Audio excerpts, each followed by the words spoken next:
Hey, it's Jody Seeley with Our High River, and I'm hanging out with our fire inspector, Stewart Corbett, and it is Fire Prevention Week. Yes, National Fire Prevention Week. Is this like an exciting week for a firefighter?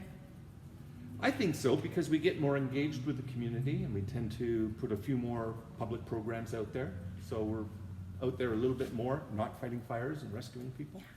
Well, and I think a key piece to fire departments in communities, and especially in High River, is that we want people to know you're here to talk to us, you're here to answer questions. It's not just about emergency situations, and sort of, I guess, educating our community on the fact that you guys are here as our helpers, not just in an emergency situation. That's right, Jody. This is an important week to try and get the message out for fire prevention, but we're available all year round for all kinds of inquiries, whether it's checking smoke detectors in your home, or fire inquiries, or what should I do about this or that, and it might be fire related. We're always available.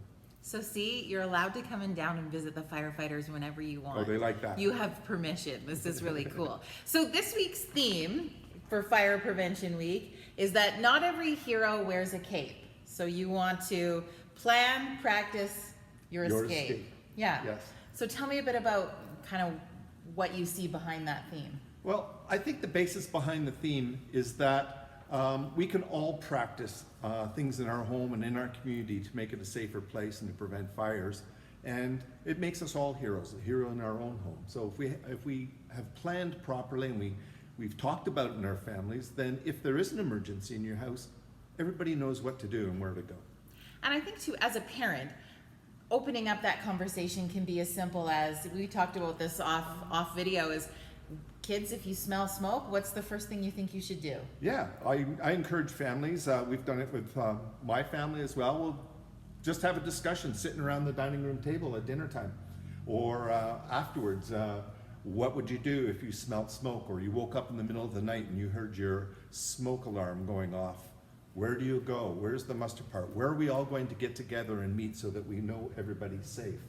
Who's going to call 911 as soon as that happens? All of those things can go into your plan.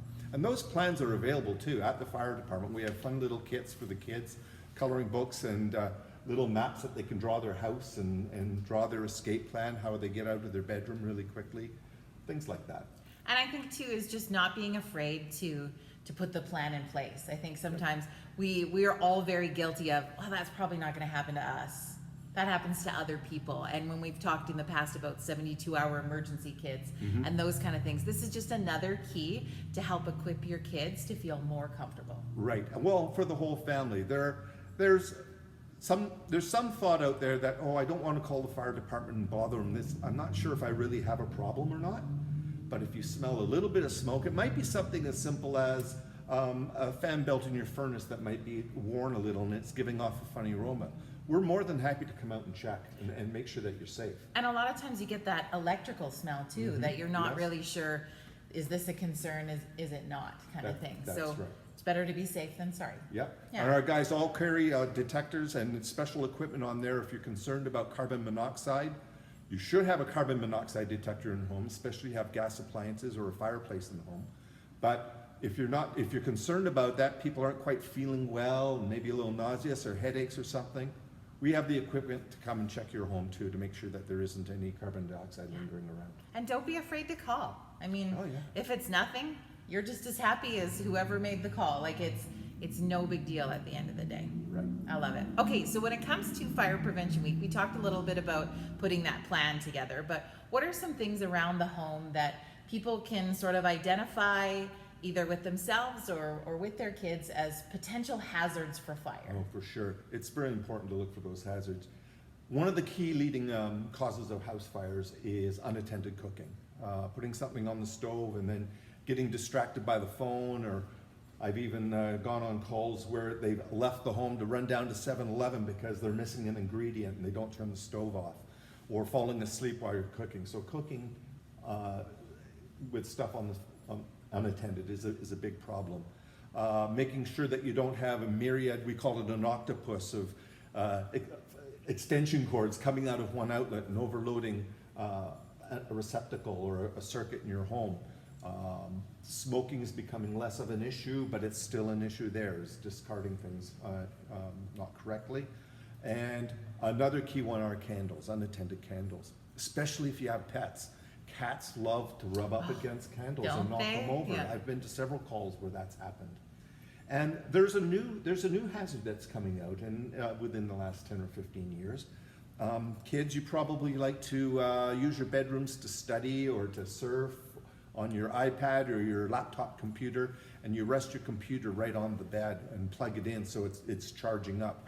That can really heat up, and we're seeing more and more incidents where computers have actually started perhaps a fire or a smoldering fire on the bed just because it got too hot. It needs to be on a flat surface where it can breathe. Yeah, and you forget about, that was one when I was like, oh yeah, that's a good one, because you forget about that all the time. We're all guilty of it. And not just kids, I think. Us parents are guilty of this one too. Netflix at night in bed, right? Absolutely. I'm like, I'm guilty of this one. I know it. So outside of the home, what about in your yard or in your community? What are some things that we can, as a community, sort of be vigilant on identifying some of those hazards we would want to, connect with? Yeah, that's a really good point, Jody. We all enjoy a backyard fire if we have a fire pit, so make sure it's a proper size and it's away from structures like porches and fences and your house. We want to be safe that way, and it's not too large. There are bylaws concerning that, so that's one thing we can be careful of.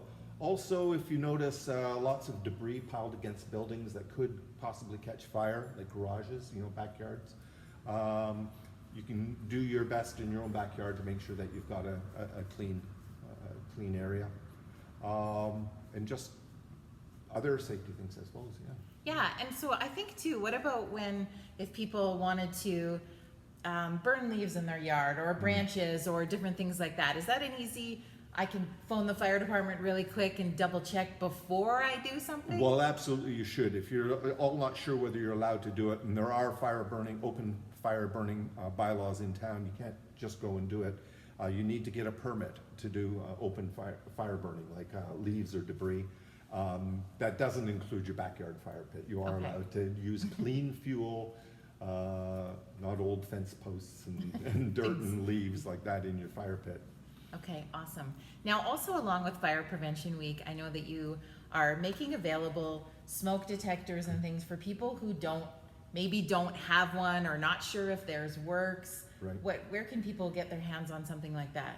Well, while supplies last, and I understand they're going quickly early in this week, the rec center may have some free fire detectors, or smoke alarms rather, not fire detectors. Okay. Smoke alarms available at our display there. The Family Community Services office has a few. We also have a few downtown at Town Hall. So they are around and available. You can also come to the fire hall. We have a few here as well left. Awesome. Now, one other quick thing I've always wondered, is there a difference between a smoke alarm and a smoke detector, or is that the same thing? No, they are a little bit different.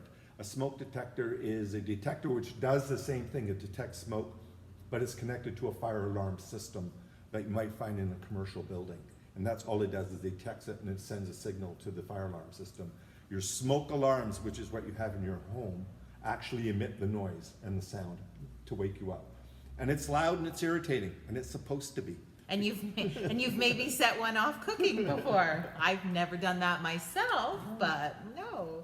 But interesting. So again, if people want to ask questions, learn more, maybe they'd love you to check out their plan after they make it, they can just call you guys here at the station. Absolutely, and we're available to check your smoke alarms if you're at all concerned. Also this week, you'll see fire crews out in some communities going door to door, and they're there voluntarily offering, can I come in and check your smoke alarms? Make sure that they're working, make sure they don't need batteries. And by the way, if you do have battery powered smoke alarms, change the batteries twice a year, and what we recommend is you do it when you change your clock during the time change. And that'll be soon. Yes, it's a couple weeks from now. I In think. November. We've got to keep on top of that. Awesome. Stewart, thank you so much for hanging out with us today. And again, if you have any questions about anything to do with fire prevention, please contact our local fire department. Absolutely. Thank you.